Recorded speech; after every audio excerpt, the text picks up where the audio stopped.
Yeah, I watched it. I watched Impact's AMC, TNA's Impact AMC debut. I watched it, guys. Don't worry about. I talk a little bit TNA here. I don't review TNA, but I'm gonna review the AMC debut show. Before I get into it, make sure to like, share, subscribe, comment below, do all that. Please help me get to 1,000 subs. Almost there. Please help me. All right, guys. Yeah, so I watched it. I think many so others have watched it. The curiosity of TNA's AMC debut, I think, caught people's eye, more people's attention than normally would.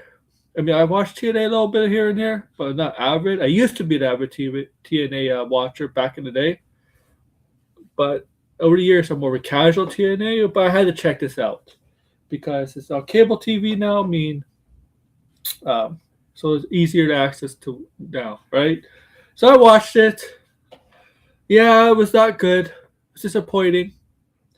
A lot of the big stars, like Leon Slater wasn't there. He was pulled. Leon Slater wasn't there. Danny Luna wasn't there. The Rascals left TNA for AEW. Some of their big guns weren't there. Leon Slater, who's been on NXT and WWE TV, wasn't there. Or he didn't showcase a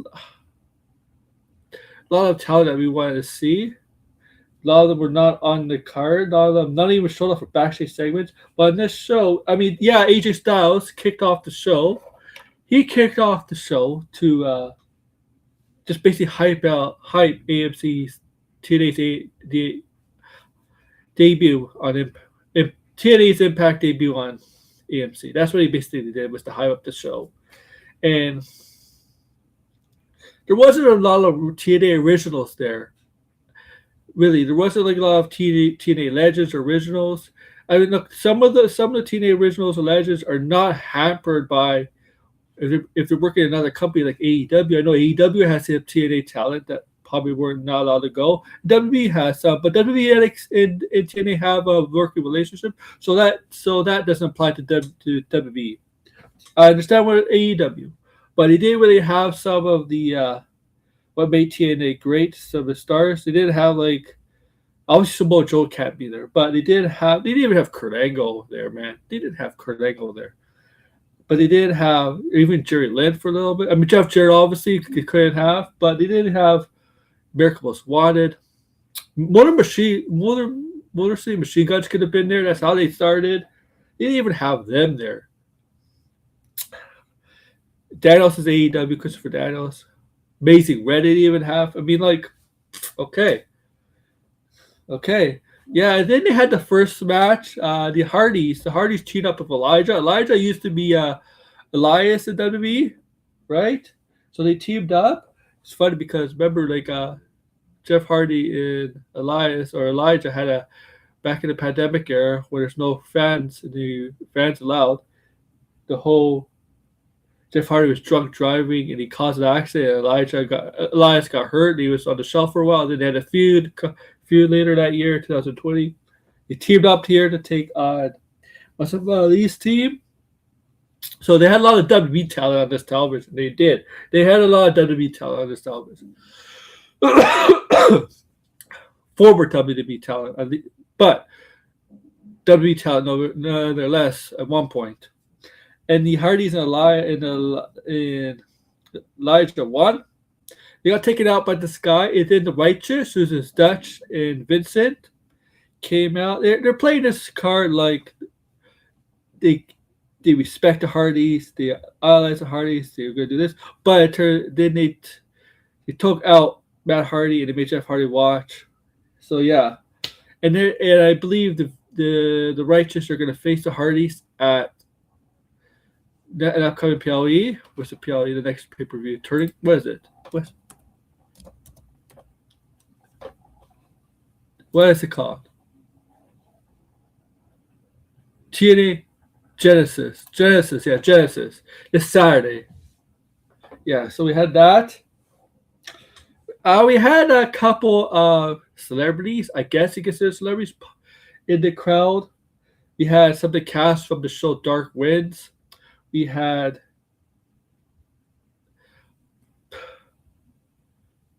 Candice Michelle there. I don't know. I don't know how she's. I don't know if she was a TNA legend at all. I don't know. I don't remember her in TNA at all. Uh, Ryan Namath had to get involved with the Dark Wind cast, and that was whatever. Yeah, forgettable. You had Frank Kazarian be interviewed. AJ Styles steps up to Frankie Kazarian, and Frankie Kazarian obviously said, "Thank you for the house. This is the house whatever." Okay, it was a bad show. It was a bad show. We had a segment with the elegance in Perez Hilton. Oh God, Perez Hilton. I cringed watching this when I saw Perez Hilton with the elegance. It makes sense to put him with that group, with the elegance group. It makes sense because they're such a cringy group and they're such. But man, then they introduced the male member of the group named Mr. Elegance. I'm like, who the fuck is this guy? I mean, I'm sorry, I don't watch TNA, but I don't know who this guy really is. Sorry.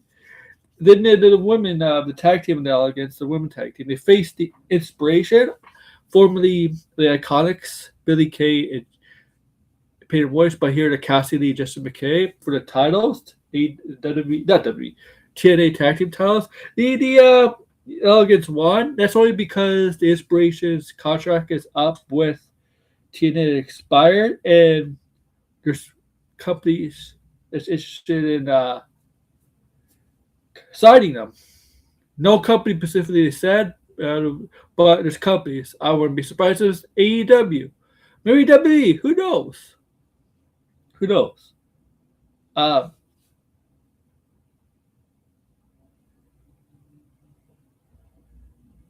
oh, they had Santino Morella come out, and Santino Morella going with a bit of a story with his daughter turning on him, siding with Stacks from NXT and all that. But Santino Morella has come out and basically introduced another someone in charge, manager in charge, and this person turned out to be Daria Ray. Daria Ray is formerly Sonya Deville of WWE. Sonya Deville WWE. She comes out and then she's playing the heel management character like she did in WWE. Remember for a while she was a manager, an authority figure in WWE for a while. So she's playing that. She's playing a similar role, just a different name. Different name because Sonya Deville is obviously owned by WWE, and she berated Santino Marella for how he's managing TNA. Then she introduced a new knockout that signed with TNA, and it turned out to be Alita Black. Alita Black was Cora Jade in NXT.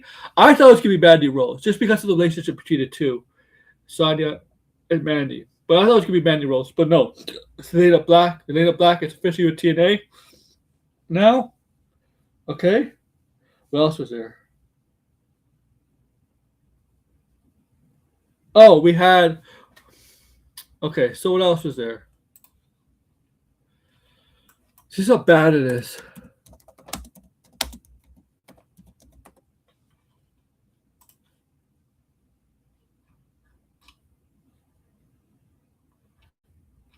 Okay.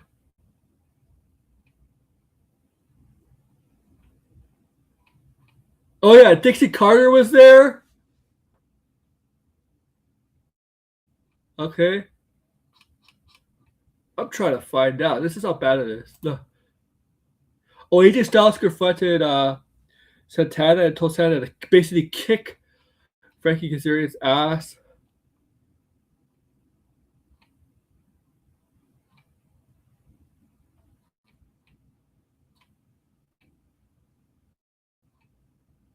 Oh, also, so they had Chichiro Mura came out again and called out the women's champion, knockout champion Lee Fing Lei. Is that her name?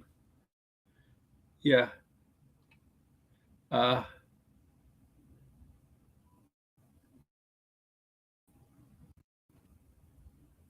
Danny Luna confirmed not to be a TNA Genesis too. But so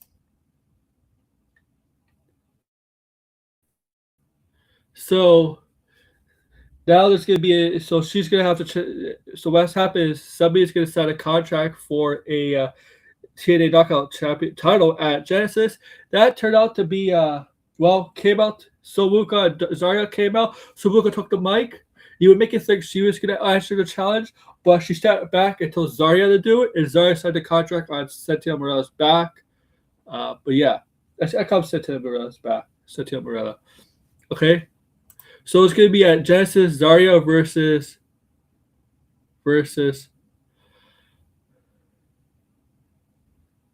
Lei Ling Yi, yeah. So the system. So if you know the system, Eddie Edwards, Moose, Kurt Hawkins, or Brian Myers in JD. What's his name? See, this is JDC. So JDC is Fandango. He used to be Fandango. Now he's going to retire from wrestling. So he's got his last match against Eddie Edwards at Genesis. But he announced next week on Impact there's going to be a new member joining the system. Okay. Next is a championship match. This is where Bully Way comes out. Dixie Cutter comes out. And they look at each other because I think the last time they met, Bully put her through a table, maybe because of that. And they look at each other and they give each other a hug. Bully goes to announce at the commentary as a guest commentator with, right? They call it main event, Mike Santana versus Frank Kazarian. And whoever wins this match is gonna go to the it's gonna be a death match at Genesis. So yeah, this match was fun. Look, this match was okay. This is probably the best part of the show, really.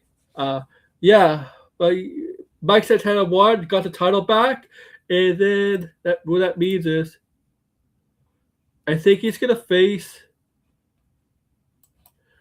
a Texas Death Match. By the way, I think he's gonna face. I'm just gonna confirm. Oh, he's gonna get a rematch. So what's happened is so Frankie Kazarian is gonna get a rematch against Mike Santana for the title, the TNA World Championship. And Nick Nemeth, formerly of Dolph Ziggler, is going to be the special guest referee in a Texas Death Match. So, yeah, you know what death matches. AEW does it a lot. But, yeah. Also, yeah. Oh, Joe Henry's coming back in a three-way match against Alexander Alexander and Moose for TNA Genesis. But, yeah. That's basically it. No big surprises. Nothing like monumental. This is not anywhere close to the equivalent of when Hogan and Bischoff came to TNA, when they changed everything about TNA. Basically added 30 new superstars. The ring was back to four-sided, and it was four-sided now. Basically changed the whole thing about TNA. This is not it. This is not anywhere close to that. It's just the only big thing really was the title changes and just the debut of AMC is probably the biggest network that got TNA ever. And but some of their biggest stars, like Leon Slater, to me is like WWE is probably dictating Leon Slater's fate despite being the career despite being contrary to TNA. But it's not particularly good. It's not wasn't. I was like, really. Like, share, subscribe, comment below. It failed. It failed.